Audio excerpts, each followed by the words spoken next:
three great speakers, Susanne, Minna, and Rebecca, to come up and talk around the digital revolution and what that could mean for different industries. So I'd like to invite the panelists up and leave you all. Just hope you enjoy the day and have a great day. And yes, thank you for being here.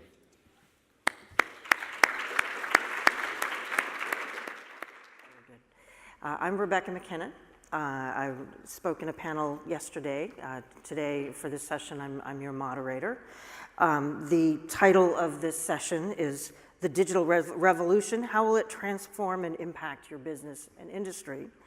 But what does that actually mean? As many societies and industries have been learning, sometimes the hard way, simply digitizing everything for the sake of digitizing everything is not always going to maximize the benefit for society. It depends on how technologies are designed, governed, and deployed, and why, and what are the underlying values that underpin the use of these technologies. What is the purpose for which they are deployed? So in this session, we're going to explore this question.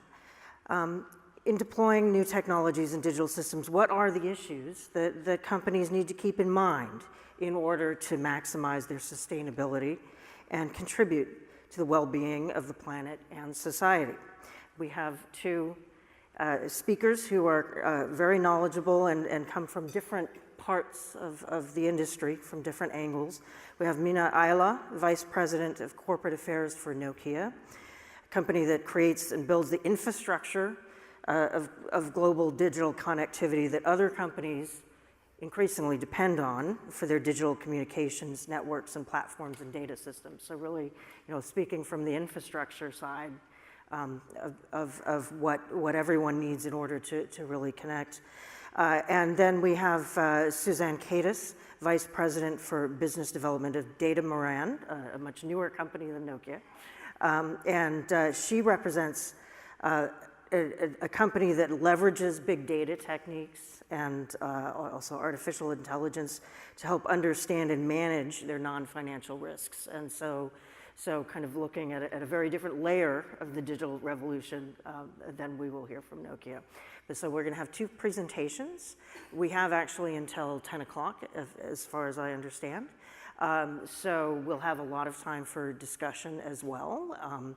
Many of you are probably already familiar with the Slido tool. I understand that is working, but we can also raise our hands and get a mic if people prefer to have more of a verbal, direct conversation as well. So we'll have a bit of time.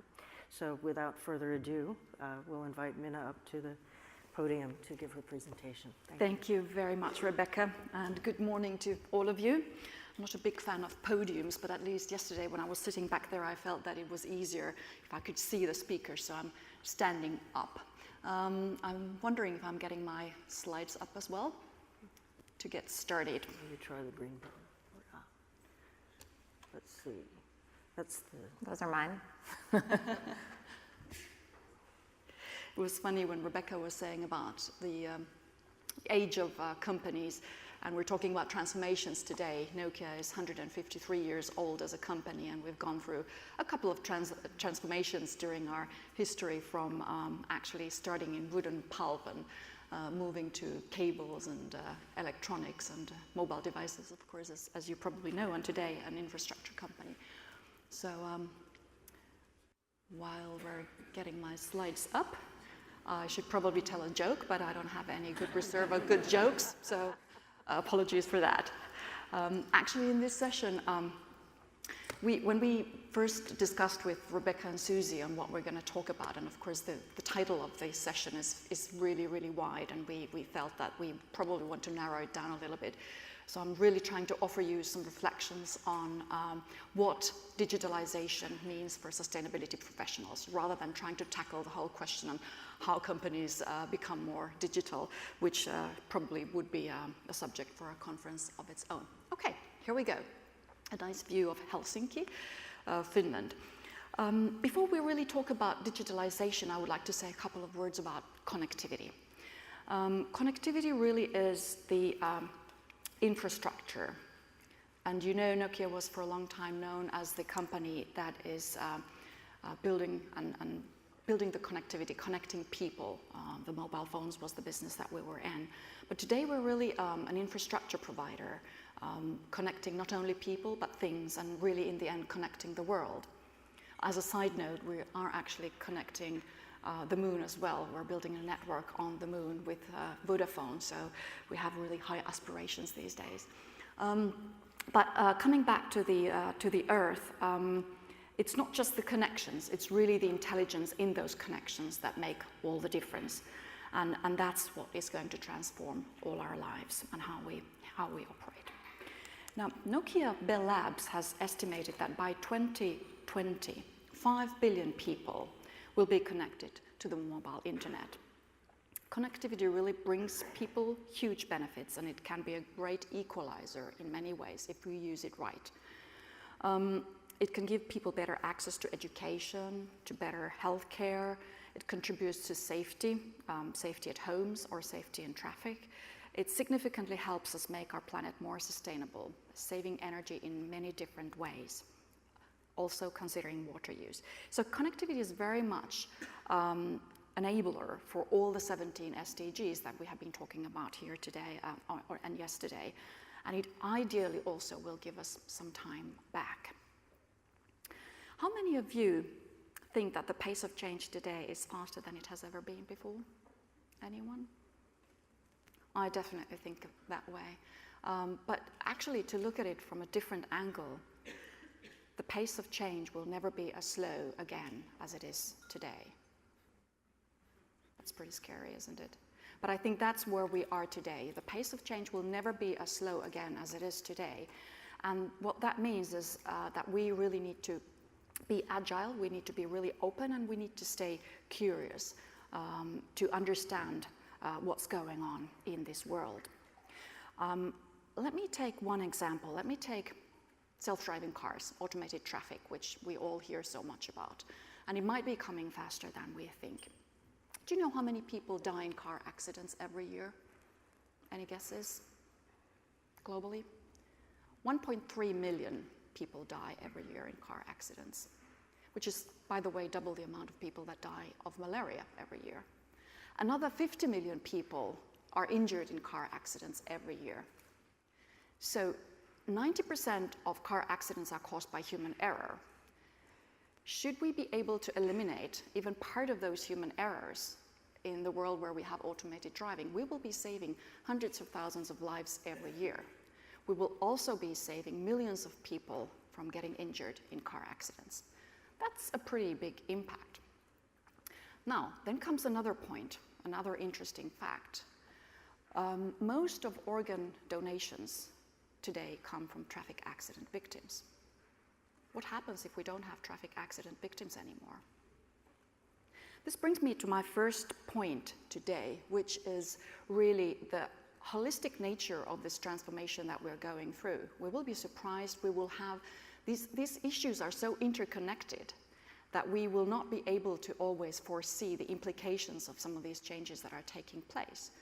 And I think this is a very good illustration of an example where some of the consequences are not probably something that we intended, but will be evident, and we will need to tackle those when they arise.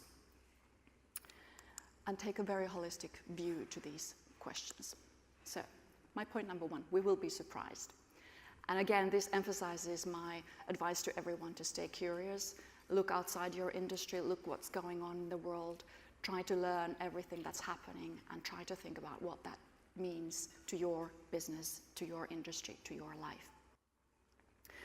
I think an interesting other point is that if we're looking at where the world is going, the connectivity has also empowered people to exercise their freedom of expression in a completely new and powerful way. Today we can organize around a hashtag in a matter of minutes and make a movement rolling. Just look at what, for instance, hashtag #MeToo did in just a couple of months. Something that we had not been able to do in the past few decades by organizing a lot of conferences, seminars, and publications and discussing about it. But when we had this movement going on, things started to change. and it was a very powerful change. And all that is enabled by connectivity. We couldn't imagine these things a couple of decades ago. Digitalization has made the world very fast and very transparent, and actually making everyone a media. But with that power of connectivity comes the responsibility of ensuring the right to privacy. And this is a really hot topic at the moment, as we all know. Coming from an infrastructure perspective, providing the equipment that makes all of this possible, we are thinking a lot about this. Well, for example, you might want your government to keep you safe from terrorism. You might want them to monitor things that are going on internet. But do you really want them to give them a possibility to track all your online communications? And even if you might be okay with that in some countries, you might not be okay with that in some other countries.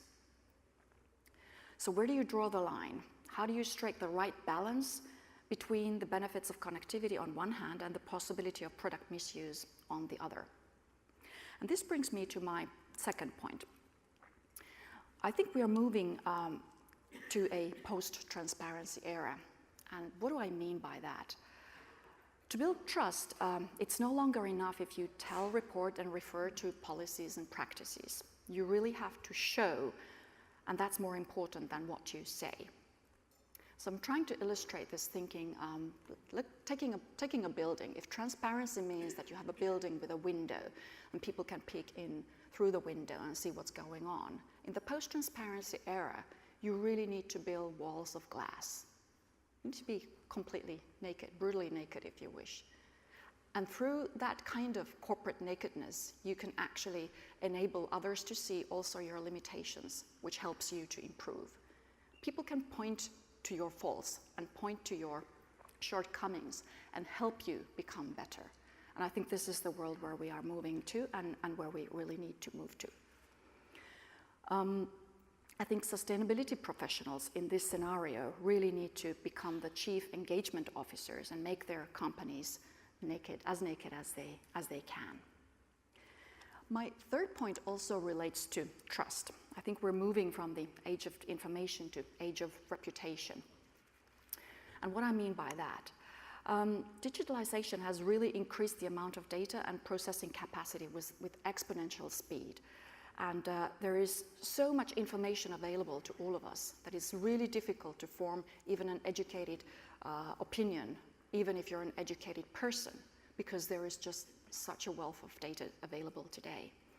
And most of the issues that we are discussing today and what are the pertinent problems of our world are so complex that it is difficult to understand even if you would be able to absorb all the data that's available. Just think about discussions that we've been having about possible connection between autism and vaccines, or the discussion about climate change, where actually science is very unanimous.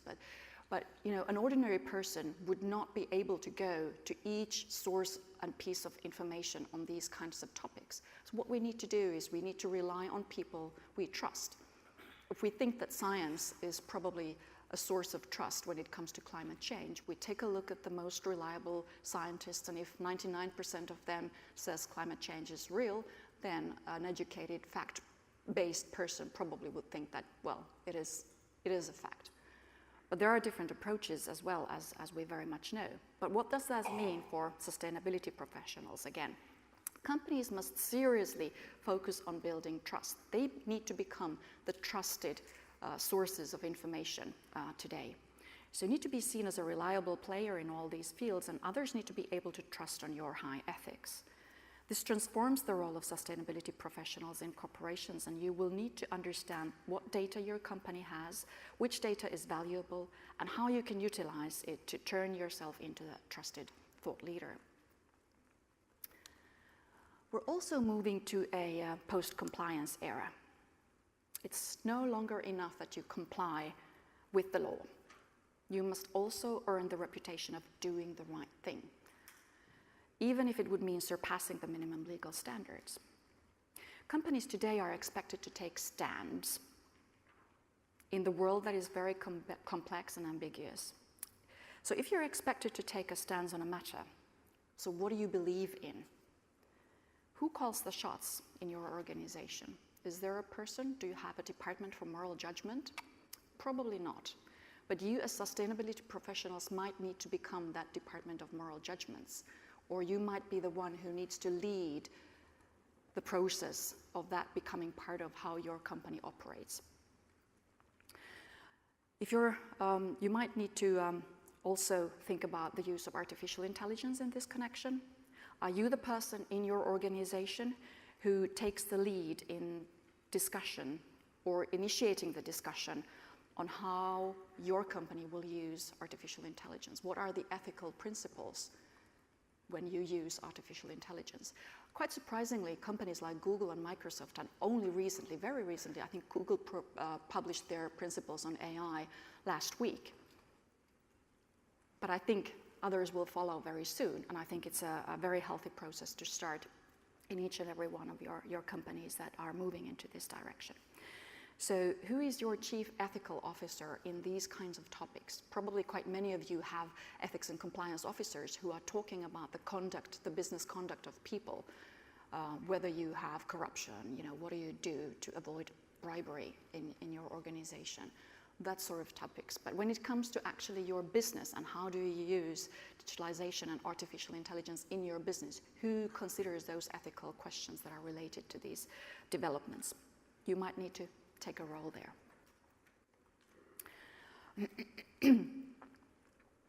I think the good news here is that you don't need to make those calls alone. You can start a dialogue, get partners, join forces, even with the less obvious ones. And there is a lot to win if we focus on the opportunities rather than the threats. So before I finish, I need to touch the subject of work. I think any self-respecting speaker on topic of digitalization needs to talk about work, even though I guess that would again be a good subject for a separate conference of its own.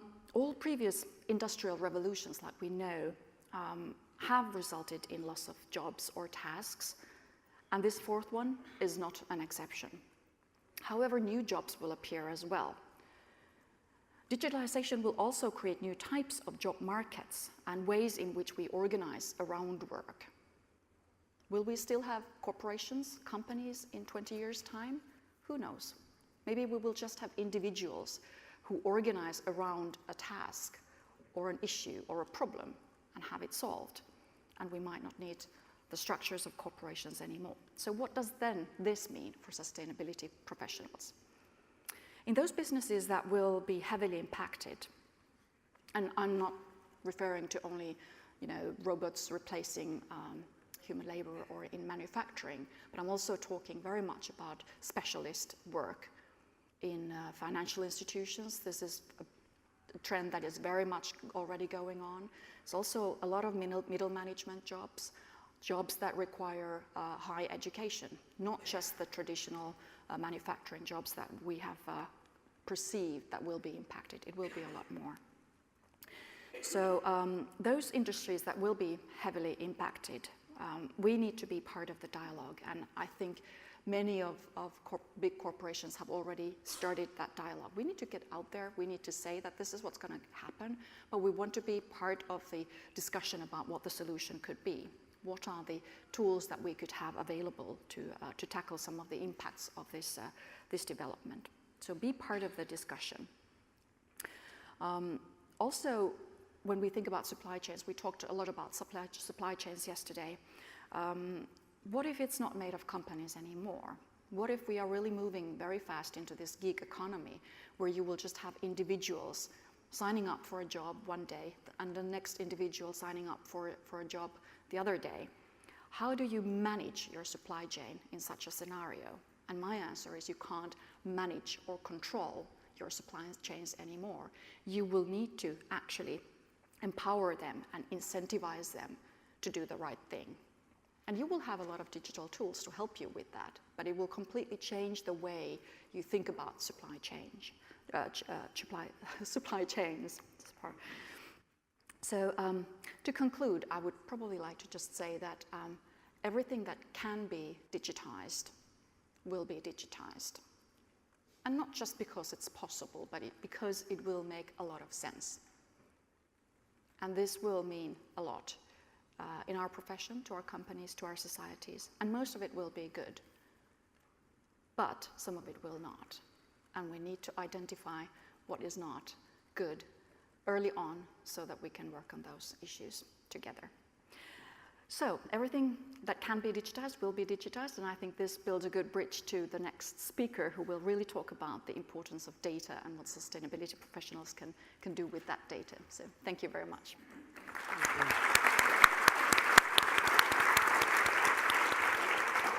Thank you so much, Minna. And now we will go to Susanne, our next speaker. Thank you. And her PowerPoint is here. Yes. You don't need The right to tell any one. jokes. Thank you, Minna. I think you touched upon a lot of themes that I'll try to translate into solving certain business problems. And that's very much where I come from. Who here knows about Datamaran or has heard about Datamaran? Okay, so quite a few. So we're not 153 years old, we're about 4 years old. We are the global leader providing software as a solution for non-financial risk management. So our team is comprised of veteran ESG industry experts, former risk consultants, finance quants, data scientists. So our team really reflects the integration that I think you were talking about in terms of connectivity and bringing different types of expertise together. And our role is really to provide and empower sustainability professionals, risk professionals with data and credible insights that they need to make decisions early on to be completely naked in how they address non-financial issues. So thinking about some of the ideas that Minna brought up about living in this post-transparency and post-compliance world, I'm going to break down this idea of using digital technology to really help you achieve success in this post-transparent and post-compliant world. So Buckminster Fuller said, "You never change things by fighting the existing reality. To change something, build a new model that makes the existing model obsolete." And I think in many ways right now in the age of digital technology, we're seeing this transition happen. But within our industry, we're also seeing that transition happen because we realize now, as evidenced by recent scandals associated with Facebook, with Uber, with Volkswagen, that really non-financial issues are no longer a so-called nice to have, they are a must-have. And in order to succeed in today's society, you as a company need to be able to disclose early and respond quickly. So how can you use digital technology to help you transition into this new world? So when we talk about this new world, I think Minna set us up very nicely. We're looking at how can we change manual processes that we as individuals may be doing to help us identify which issues we really need to be focusing on. How can we use automated approaches to basically help speed up that process, get you out of those reports where you may be reading and annotating your peer reports to understand what issues they may be focusing on, and really use machine to help empower us to give us the headspace to think creatively, strategically, and collaboratively. So who here has spent much time reading reports of your corporate competitors, other businesses, looking at news and media, just trying to understand which issues you need to be focusing on when, per se, conducting a materiality analysis, or just trying to be that chief engagement officer and build a compelling business case? Okay, so quite a few of you. So in this new world, what we can actually do is rely on digital technology to help automate those processes. But I think also to Minna's point about having data and information to help back up decision making, you really need to ensure that if you're looking for the facts, know where the sources are coming from. So fortunately, with digital technology, what we can also do is amass a lot of information in one place to capture the evidence that we need to make credible decisions. And I think what we're seeing as well is that corporate executives, especially in the United States where I am, recognize that the burden really is on them now to take a stance on non-financial or sustainability issues. I think it was Paul Pullman who said that corporate transparency has never been more polarizing. And definitely executives now need to have the information at hand to be powerful in the stances that they make and the decision making that they put forward. But also I think we talk about this idea of integration often in the sustainability world, and I peeked into some of the compliance and the financial services world sessions too, and there was this idea of integration. And I think we look at integration in the sense of how do we integrate non-financial issues into corporate strategy? How do we integrate different types of mindsets to solve some of the biggest problems that we're facing today, climate change being one of them? And in order to really achieve that integration, you need to have a lot of information available to you, because by looking at a lot of information, we start to see patterns more clearly and more quickly. So how can we have a more complete picture of the external landscape that's quickly changing in terms of your expectations on disclosing information around non-financial issues? But also we need to think about this from an efficiency play, right? Technology, of course, can help us do things more quickly, but also, fortunately, more affordably. And it's also about being dynamic as a company. Again, thinking about needing to be completely naked. How can you disclose early and respond quickly? So when thinking about transitioning into this new world and the challenges that we as professionals, corporate responsibility professionals, may face, I think one of the biggest challenges that we face is data. How do we get the data and information that we need to support decision making, not just within our own teams, but at the board level with our chief executives? How do we ensure that we're showing our investors that these issues do really have an impact on our value, but also in terms of our risk? So how can we actually leverage digital technology to overcome some of the challenges that we might see with data, right? Data tells stories.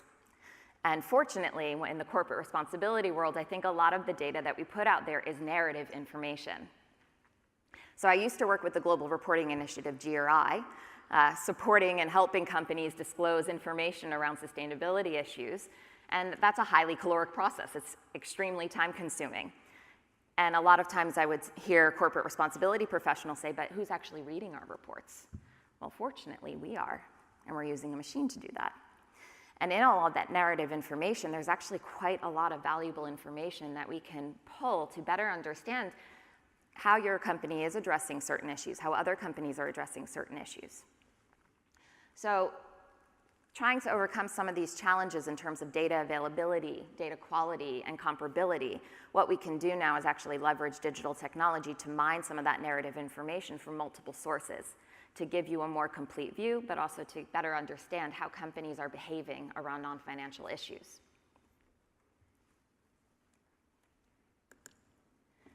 So this is what we're doing with Datamaran. I said that we're a software as a solution provider. It's currently being leveraged by corporations worldwide to support the processes that you see up here: benchmarking, materiality analysis, and risk analysis. I know our industry has a lot of jargon, so just before I move into this, I'm curious, does anyone not know what a materiality analysis is? Okay, great. So essentially, what we're doing is we've taken manual processes that may be typically associated with benchmarking or materiality analysis and risk analysis, and we've automated those processes by pulling information from a variety of different sources. So our CTO will always say you cannot automate things automatically. So to build these processes, we worked with our end users, we worked with Big Four consulting firms, we worked with industry experts to ensure that the information we were pulling and providing to our end users was actually credible. So what are we looking at to help give a more complete picture, a more dynamic picture of how the landscape is quickly changing in terms of expectations around how companies behave on non-financial issues? We're looking at your corporate reports, as I mentioned earlier. We're looking at regulations, soft laws and hard laws that impact corporate disclosure. We're looking at social media. We're looking at the news. And I think when you look at all of these different sources, what you're able to see are what are actually the expectations of your peers, of your industry, of your regulators, of public, of media, to give you that more complete picture. Going back to this idea of integration, I think we also talk a lot about integration in terms of integrated thinking or integrated reporting. But we really want to call upon people to have integrated doing. And I know that there are some familiar faces in here, a lot of integrated doers. And Leon Winans from ING had said, so sorry, I'm taking your words, that in the sustainability world, we need to move from a religion into fact-based decision-making. And fortunately, digital technology can help us do that.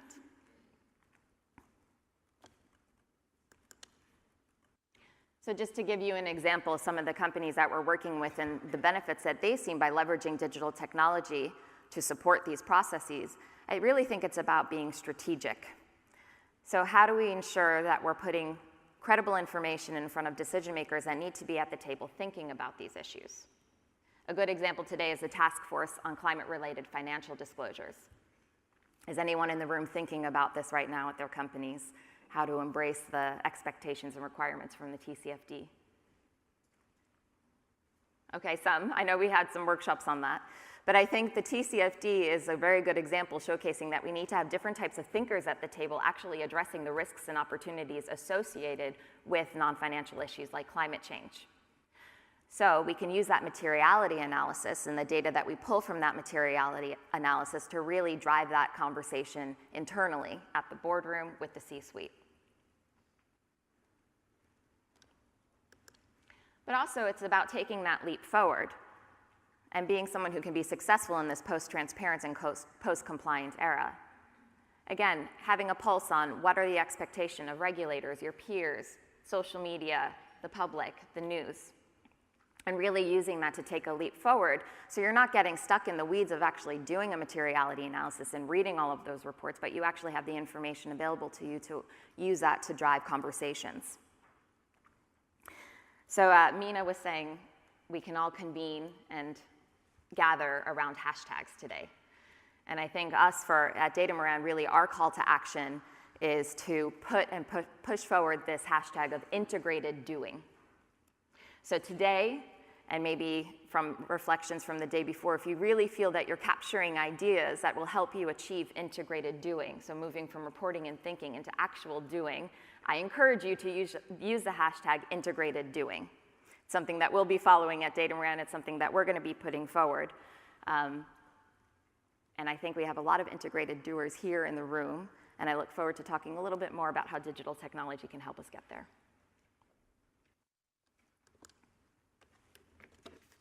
Thank you. Yeah.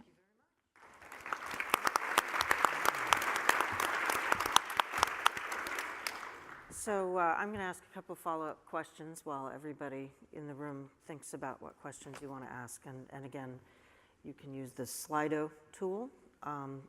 Go to the web address and it'll tell you what to do from there. Or you can do the good old-fashioned hand raising. I understand that we can accommodate that also. So whatever you prefer. So I'm going to start with you, Minna. I mean, your presentation, I think, really kind of opened people's minds to a lot of issues and areas. And I have a question about, as things are changing so fast, and you talked about the future of work, for example, and how companies are going to need to think differently about how labor is organized, and society is going to need to think differently. What immediately came to mind is, do companies also need to take new approaches or more proactive approaches on policy as well? So for example, in the case of future of work, if we're moving towards more of a gig economy, is it necessary for companies to not just think about relationships with government relations as compliance and so on, but really proactively push for policies that guarantee a safety net, that ensure that people's health care and so on are not tied to their place of employment and so on, so that there's the public infrastructure that makes a gig economy actually work for people. Or another example, let's say somebody who's thinking about smart home technologies, right? And if I want to move into a smart home that's kind of kitted out with all the latest that enable me to control my heating and cooling, and if there isn't a strong data protection regime in place, I might be concerned that the information about my activities in my house might get misused either commercially or by government and so on. And so that it does seem that if we really want to maximize the benefit of the digital revolution, of new technologies. We do need government to step up and make sure the frameworks are in place. And I'm curious about your perspective from Nokia's perspective. Of course, you're working worldwide with all kinds of different regulatory and legal situations. And governments, of course, are moving slowly and sometimes productively and sometimes counterproductively, depending on the situation. And does industry, does the private sector, in order to build trust with customers, in order to build trust with stakeholders, is there a real need for public policy to be more innovative, be more responsive, to kind of do its job better? A very good question, and you almost answered it in your last sentence, because absolutely. I think with power comes responsibility. That's quite clear, and for big corporations, that's absolutely true. When I was a kid, I was reading a children's book. I don't know if any one of you know it. It's very popular in the Nordic countries. It's Pippi Longstrump. It's about this girl who is very strong and can lift a horse, and she was a great idol of mine. She actually still is. She has this saying that if you're very strong, you also have to be very kind. And I think that's something which sounds very naive, but it's very true about global corporations today. If you have the power, you also have the responsibility. And it means that when you see societal changes, you need to be engaged in that change. And you need to be there to influence, together with other players and stakeholders, that what we do as a humankind is not something that we will regret, or that we will actually leave a worse place for our kids to live than what we had the pleasure of inheriting. So I think there is definitely that responsibility, and it comes with the fact that we need to think about what would be the best type of regulation if it's needed, and how can we make that happen. I think the problem for global companies very often is that governments can be slow, but then again, they can be surprisingly fast, and that creates different types of problems. And I think the approach in Europe and in US has been very different, for instance, when it comes to data privacy. In Europe, we're trying to regulate it. In US, we're trying to experiment and then regulate if needed. And that has resulted in some clashes, as we all know.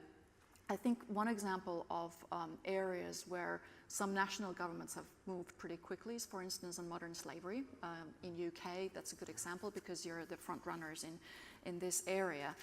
But what worries me there is that even though the subject itself is really important, it means that other countries will follow, and they will have their own regulations on modern slavery and the disclosure requirements related to it. And all of a sudden, you're a global company operating in 130 countries worldwide, and you will need to submit 130 modern slavery reports. So what I'm calling for in some of these areas, which are universal problems, that we need global standards. Mm-hmm. If we want to regulate, let's please do it globally and not one country by country. And from that perspective also, of course, the recent developments where there is more and more sort of national autonomy and countries are maybe looking more inward than outward. This is a really worrying development. Sorry, a long answer. No, but that's a very good, very thoughtful answer.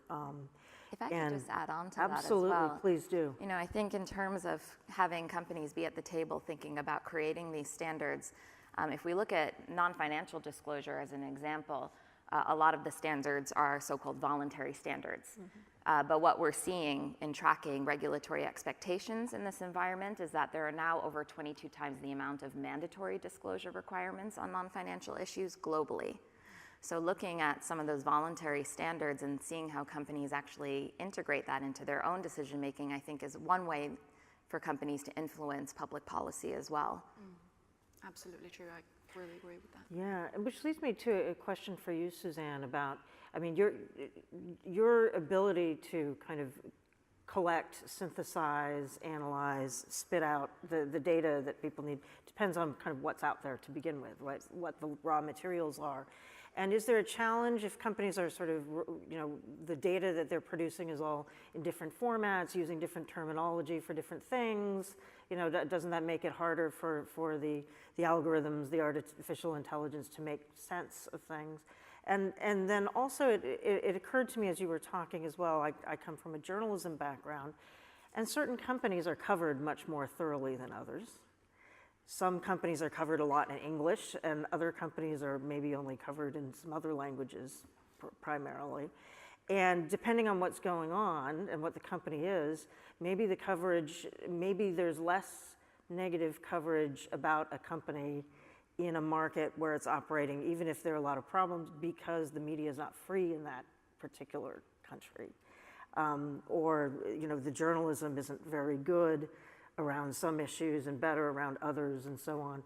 And so I'm sort of curious what you do about sort of, all these challenges with the quality of inputs, and kind of how that ecosystem, what are the factors that might improve that ecosystem? So if companies want to be able to make strong, the right decisions, it seems like on the one hand, when it comes to industry, sort of the types of reporting that need to happen, is very important, which may speak to mandatory standard reporting requirements or very strong voluntary standards about how things should be reported on the one hand.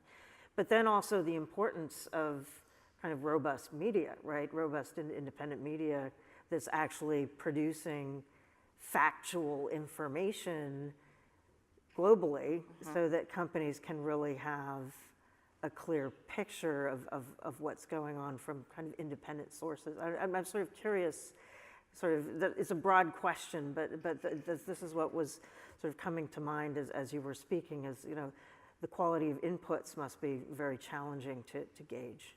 Yeah, absolutely, and it is a broad question, so I'll do my best to respond to that. And also respond to a question that was brought up about bias, because I think that's very much interrelated in terms of, the machine is trained by a human. But touching first on this idea of being lost in translation. Companies may talk about workforce diversity and inclusion in different ways. Companies may talk about climate change in relation to 2-degree scenarios, or science-based targets, or natural disasters.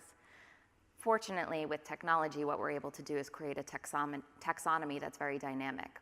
And a colleague of mine, Donato Colace, is in the room, I believe. He's much more well-versed on this, so please go to him if you want to learn more about this. We call him our in-house ontologist. So essentially, we've developed this ontology. It's almost like a dictionary of issues that is in accordance with and reflects existing standards and frameworks and regulations out there around non-financial issues. But it also looks at what are some of the newer issues that we see popping up in social media, the news, and corporate reporting, things like digitalization, for instance. And fortunately, with the machine, you can train it to look for patterns around a lot of different types of issues. So that's where that ontology is helping us get over that hurdle of being lost in translation, because every company will talk about issues differently. Regulators will talk about issues differently. News and social media will talk about issues differently. And thinking about all those different sources and how do we ensure quality, well, one, we're very transparent about our methodology, and we're transparent about the sources, so you as a user have complete access and visibility to that.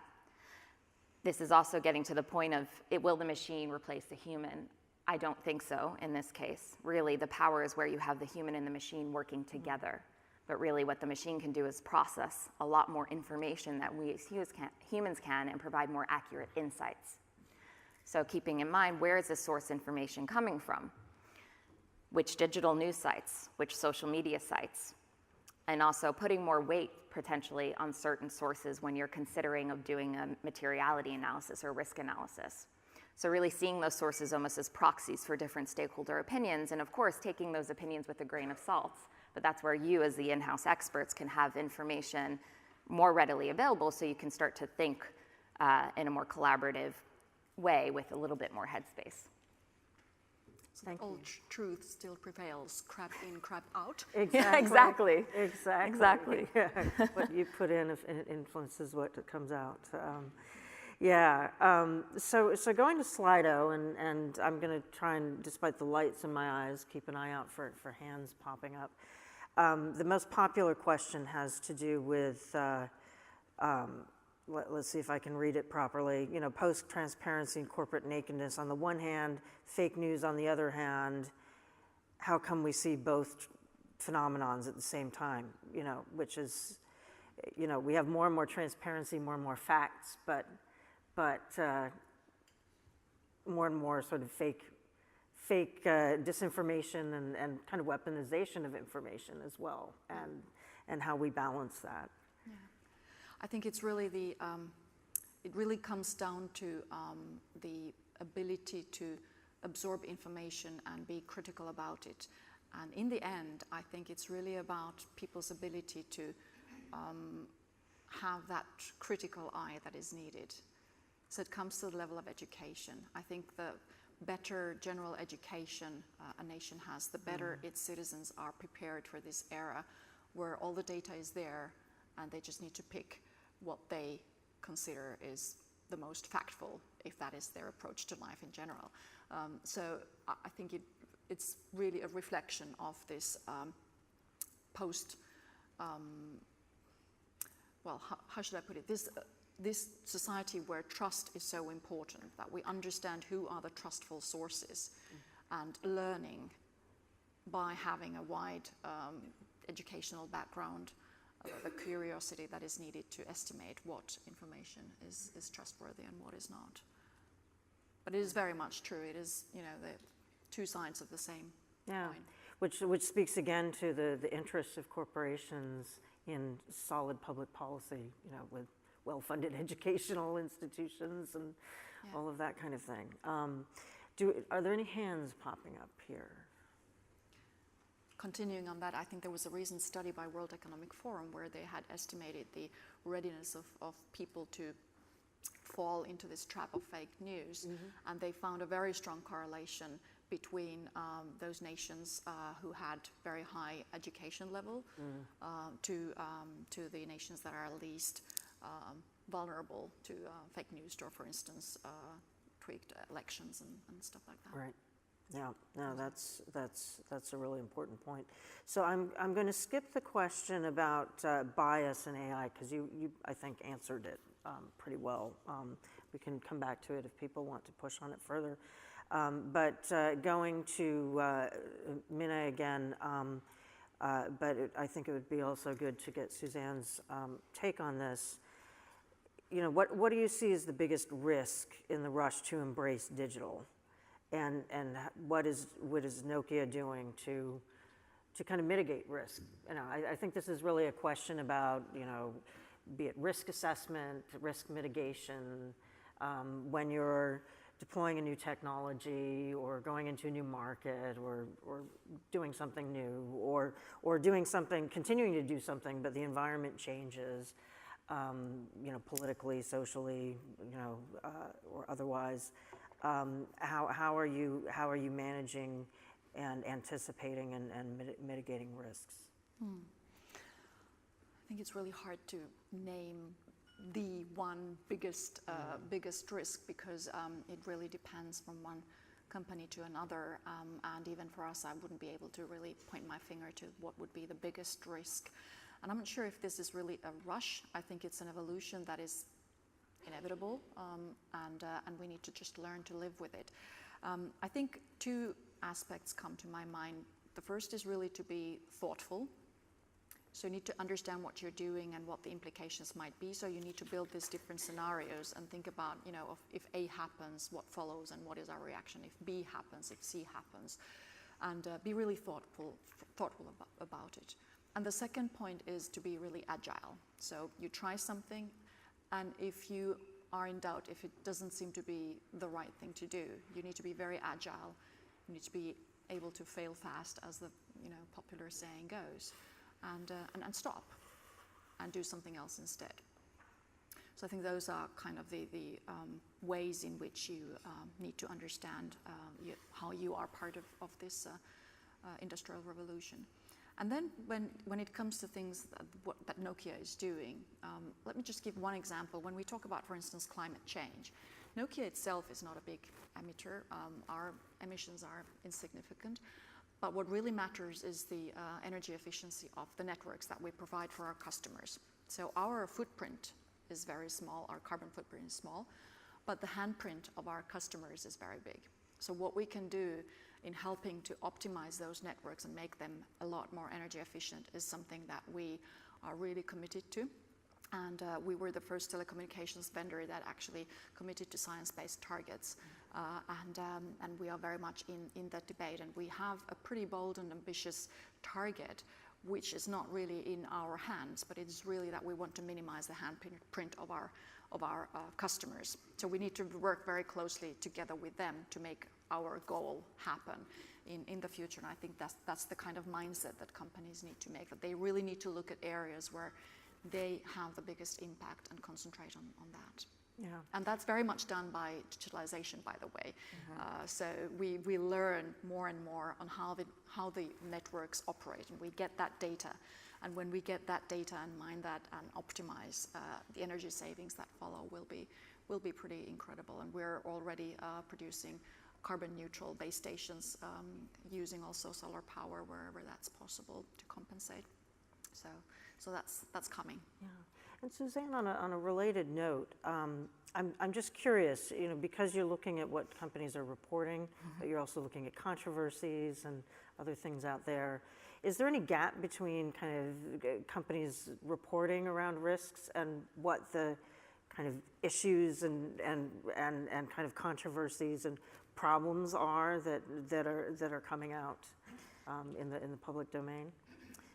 It's hard to generalize, but definitely we could see some gaps.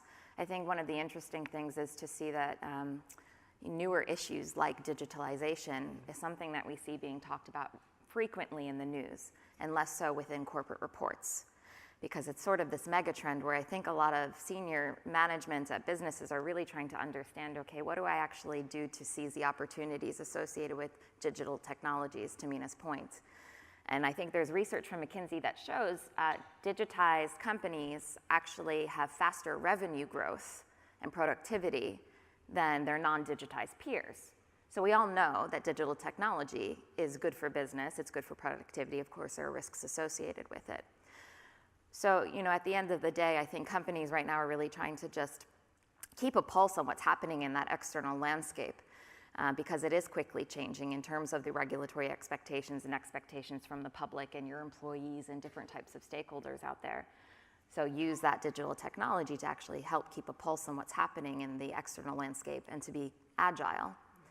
And so oftentimes when we're speaking with companies, I think the first question we say is, what problem are you trying to solve? So when you're looking at digital technologies, ask those questions. One, what's the problem we're trying to solve? And two, do you trust the source where that information or that solution or that product is coming from? Yeah. And actually one more point on the sort of the biggest risks. We've been talking about digitalization this whole morning, and I even made this claim that everything that can be digitized will be digitized, but I think one of the sort of risks is that we think that this is something that kind of is so overwhelming that we need to spread it to everything that we do, and we forget about the human element. So businesses are still very much human to human, and people enjoy human to human contacts, at least as far as I know. Most of the people do, and I think that's something that we need to keep in mind, that even with augmented intelligence and eventually artificial intelligence, there will need to be that room for that human interaction. And all this connectivity needs to be working seamlessly in the background to benefit our lives, not to replace something that we want to keep. Yeah.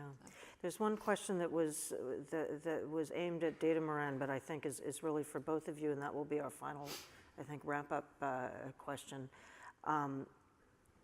Social media news cycle is inherently short-term. Of course, there's the quarterly earnings pressure as well. There's all kinds of short-term pressures going on. Yet sustainability requires companies to take a longer-term view. How do you reconcile that? That's sort of an age-old question. And it seems that this question is also kind of pointing to the fact that in a way the pressures to think short-term are just growing. And how do you push back against that? love to hear from both of you, and that'll be our kind of final wrap-up. And anything else you want to add that you didn't get a chance to so far? Yeah.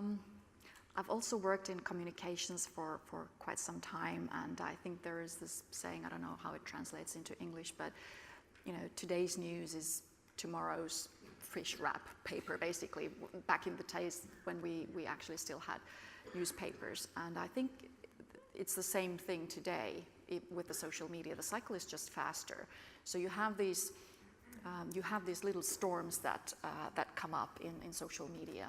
But then, the next day, the storm is over and you have calm waters again. So I think that short-term and long-term can coexist.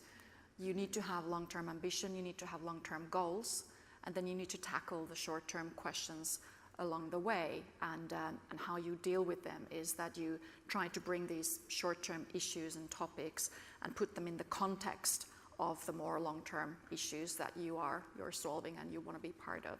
So bring that discussion back to the more long-term topics. Yeah, this idea of context, I think, is really important. How do you contextualize certain issues within your broader strategy? And just from the lens of Datamaran, so we have an application that essentially automates the process of materiality and identifying which issues are relevant for your company based on different criteria, including corporate reports, regulations, social media, and the news. We pull social media and news data from about 6 months, the last 6 months of information. So in one way, it's very short term, but in another way, it also is giving you a broader scope of which issues have actually gained the most momentum and sustained that most momentum in relation to your industry or your company. But I think as a company today, the importance of agility, it's just so key. And especially when we think about which issues are priority, yes, you need to have a longer term strategy, but you need to ensure that that's relevant for the here and now. And so having a way to monitor that external landscape and kind of keep a pulse on which issues are popping up and how they might interconnect with other issues that you're already thinking about is very important. Great. Well, I think we could continue on for much longer if we could, but unfortunately the time is up. So thanks to all who contributed questions, and we can chat more on the sidelines later in the conference. Thank you so much. Thank you. Susanne.